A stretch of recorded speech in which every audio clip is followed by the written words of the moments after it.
Salam sejahtera untuk kita semua, rekan-rekan mahasiswa Universitas Terbuka yang saya banggakan. Pada pertemuan kita yang pertama, sesi pertama ini, Anda akan mendalami topik tentang komponen, mazhab, dan evolusi manajemen strategik. Silakan Anda mengakses materi yang diberikan pada website pustaka.ut.ac.id. Pada pendahuluan, silakan Anda pahami ada beberapa hal penting yang akan Anda kuasai.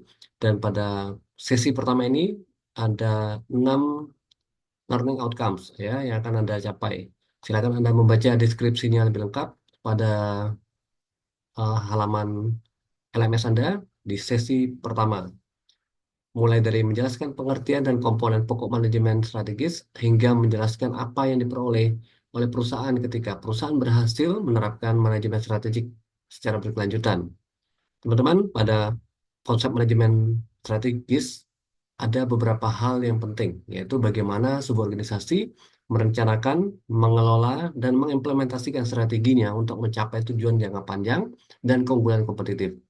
Tentu manajemen strategis ini, kalau kita lihat sebagai pendekatan sistematis, hal ini melibatkan berbagai aspek, mulai dari aspek internal, eksternal, yang semuanya akan memengaruhi keberhasilan sebuah organisasi.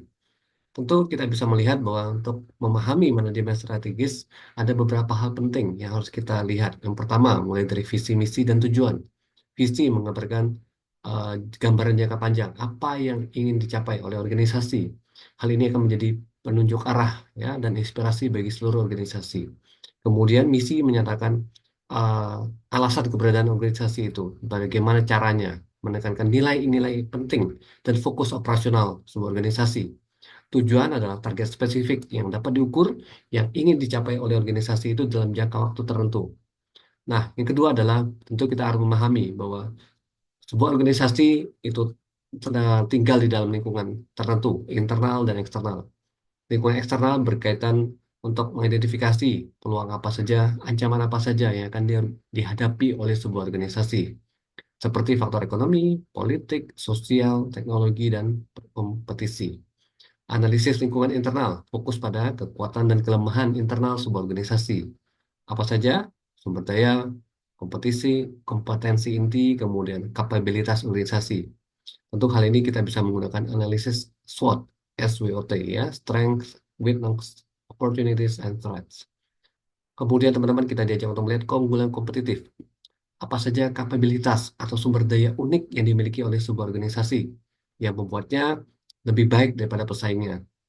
Nah, tentu strategi perusahaan dirancang secara khusus untuk menghasilkan keunggulan kompetitif ini, ya, inovasi, efisiensi biaya, bagaimana diferensiasi produk itu sangat menarik pelanggan, ya, dan bagaimana akhirnya bisa menguasai pasar. Kemudian berikutnya adalah strategi dari korporat itu sendiri. Fokusnya apa? Fokusnya adalah memengaruhi keseluruhan perusahaan, termasuk ekspansi, diversifikasi, akuisisi, atau pemangkasan divisi yang mungkin kurang menguntungkan. Kemudian implementasinya yang juga menjadi hal yang sangat penting karena di tahap inilah terjadi proses mengubah rencana strategi menjadi tindakan yang real atau nyata. Tentu di dalamnya ada alokasi sumber daya, organisasi, struktur perusahaan, kemudian memotivasi karyawannya untuk mencapai tujuan yang telah ditetapkan. Inovasi dan adaptabilitas menjadi hal yang sangat penting karena organisasi harus fleksibel dan mampu menyesuaikan strateginya. Karena dinamika pasar yang sangat cepat, teknologi juga memberikan disrupsi tertentu dan dinamikanya sangat kompetitif. Tentunya kalau kita bisa mengadopsi hal tersebut, kita akan diharapkan mencapai sustainability atau keberlanjutan. Dalam konteks modern, tentu keberlanjutan menjadi salah satu pilar penting dalam manajemen strategis. Teman-teman, mengambil keputusan strategis merupakan proses yang sangat kritis karena melibatkan analisis yang cermat, evaluasi alternatif, kemudian pemilihan tindakannya yang paling sesuai dengan visi dan tujuan organisasi. Kita bisa menggunakan analisis Porter's Five Forces atau Matrix BCG atau Boston Consulting Group dan analisis Pestel. Nah, tentu kalau kita mau mendalami lebih lanjut tentang manajemen strategis, kita bisa melihat bagaimana orientasi jangka panjangnya, bagaimana integrasi holistiknya, bagaimana pemberdayaan sumber daya manusianya, dan bagaimana kita bisa mengambil keputusan berbasis fakta, sehingga kita bisa menghadapi manajemen perubahan yang sangat cepat. Tentu kita juga harus mengukur dan mengevaluasi kinerja supaya kita bisa memperbaiki apa yang dapat kita tingkatkan lebih baik. Selanjutnya menggunakan KPI atau Key Performance Indicators atau Balance Scorecard. Teman-teman, manajemen strategis ini kalau saya gambarkan sebagai seorang kapten kapal ya yang akan menavigasi perjalanan di lautan terbuka. Seorang kapten harus mempertimbangkan dengan cermat berbagai faktor untuk membawa awak kapalnya dan kapalnya sampai ke tujuan dengan selamat.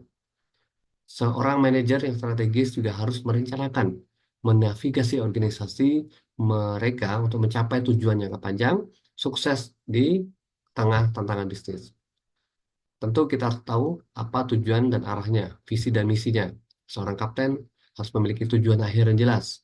Pelabuhannya di mana, kemudian dalam mengatur strategi, bagaimana ya, dalam jangka waktu tertentu perusahaan bisa mencapai target tersebut. Yang kedua, kita harus analisis lingkungan dan kondisi kita. Sebelum berlayar, kapten harus memeriksa cuaca, kondisi laut, potensi hambatan, dan seterusnya. Sehingga dia bisa mengambil langkah-langkah yang strategis.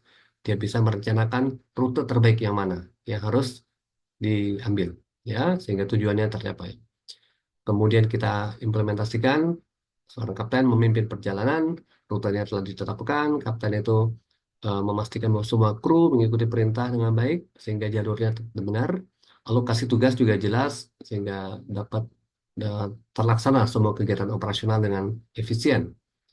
Kemudian kita bisa menghadapi perubahan, kita beradaptasi, kita kenali perubahan kondisi lautan yang tidak terduga, menggunakan teknologi, dan seterusnya. Kita bisa melakukan evaluasi, memantau posisi, kemudian kita membuat koreksi, kemudian kita juga mengambil manajemen risikonya, ya, mengantisipasi bila ada rintangan, ya. Jadi ada rencana kontingensi, ya. Jadi kita harus siapkan, misalkan harus ada bahan bakar ekstra, ya. Kemudian inovasi juga menjadi penting. Bagaimana kerjasama tim mengelola kru dengan efektif, dan akhirnya kita bisa mencapai tujuan kita, ya. Kepuasan kalau kita berbicara manajemen strategik.